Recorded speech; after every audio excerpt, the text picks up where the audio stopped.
Hey, so today I just wanted to talk to you a little bit about what to do when you're getting your supplies and starting to paint.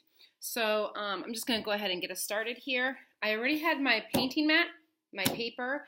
I grabbed a towel so that I can dry off my brush. Inside this container is a little bit of water. Okay, so this is my water container, and there's not a lot of water in there. If you look, see that? There's not a ton of water in there. It doesn't need to be all the way to the top where you're worried that it's going to start dripping and falling when you get back to your spot.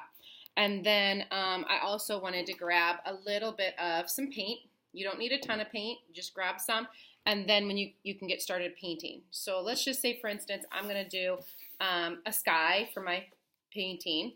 As I grab my brush and I begin to paint, you might be like, oh, okay, so this is a small brush. It's going to take a while to paint that whole thing. I changed my mind and I think I want to use a bigger brush. So before I go get a bigger brush, I wanted to talk to you about washing out your paintbrush.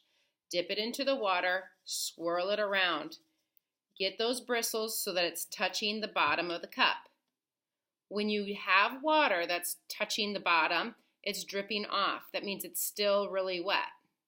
So I'm just going to tap it, touch it to the side, and extra water will go down. So let's look at that again. See how much water there is? Touching it to the side, that extra water can go down. And then I'm going to use my towel and dry off the brush. Don't just wipe it, but get your towel in there and get those bristles clean so that if I were to paint with it, there should be no paint coming off onto your paper. Then you know that your brush is not only washed and cleaned, but it's also dried and ready for the next person. Okay, so again, it's wash, touch it to the side, don't tap it. That's a non-example because otherwise it's going to spray all over. So wash it, touch it to the side, and dry it off.